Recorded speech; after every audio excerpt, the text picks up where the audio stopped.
Okay,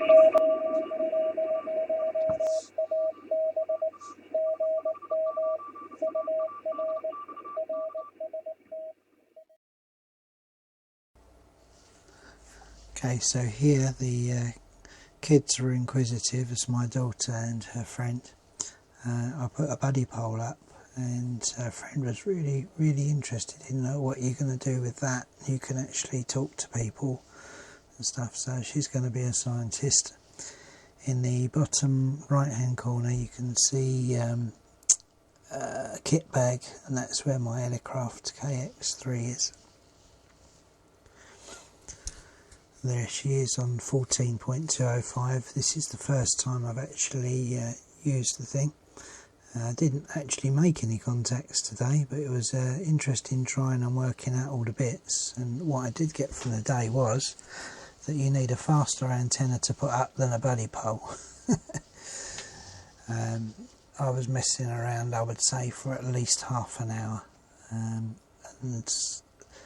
for my kind of lunchtime jaunts or whatever else I might want to do, just pop an antenna up quickly and use it. That wasn't really the way to go. It does give good performance, but it's this particular configuration that I had, probably not good in the field unless you're setting up for a long period of time. So there we are. This is the view from sitting on the ground where that KX3 in a bag was, looking up. As I say, it's the Buddipole mast, the shot corded whip with 3 bars underneath it, and a couple of counterpoise wires coming down to the guy ropes actually. It's a lot of it was put up and down a few times, so maybe 3 times to drop the mast and adjust the lengths, etc., before I decided that you needed 3 bars and the shot cord mast. I did some adjusting with the counterpoise, but I just couldn't get it in the right place. It was kind of resonating around 16 megs.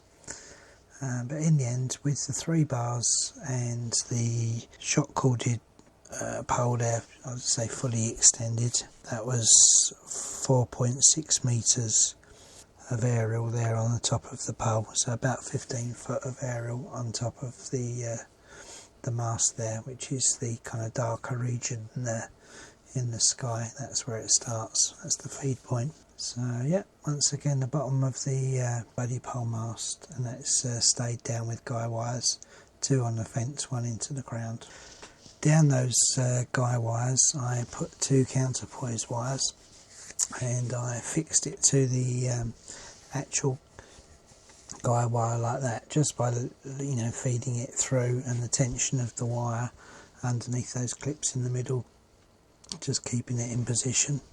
So those guy wires were 17.2 foot or 5.25 metres, as I say, set for 14.2 megs. This was trial and error, just extending them or shortening them and then rechecking on the analyzer. It's no more complicated than that.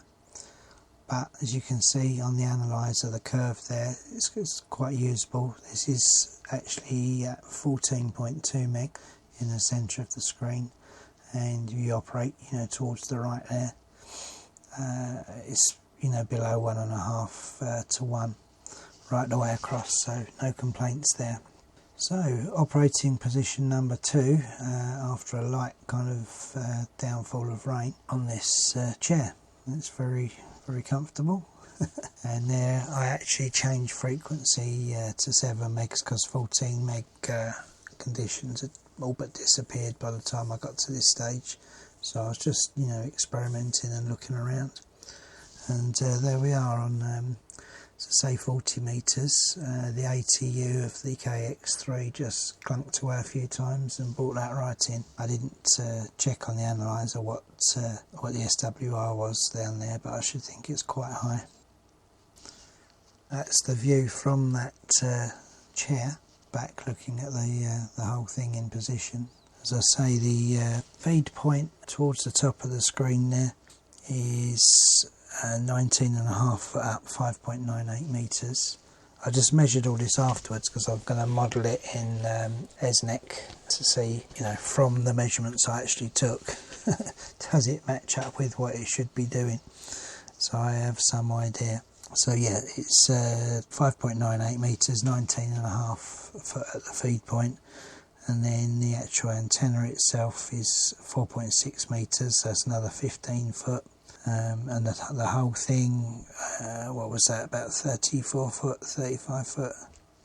So we took a little break towards the end of it and went up the antique centre here in Woodstock, and I spotted this little thing in somebody's case there, and this, which was really quite of interest. I looked at it, and what drew my attention to it was the microphone holder. I thought, what's that? And then I saw R and T, and I thought, oh, receive and transmit, and kind of looked a little bit closer at it, and I see the name there. You know, you'd expect a manufacturer's name or something. It's all scratched away, and from what I can work out looking at that, it's probably VE3DAQ, Victor Echo 3 Delta Alpha Quebec. So it's going to have a little bit more investigation and see if we can find out anything about that.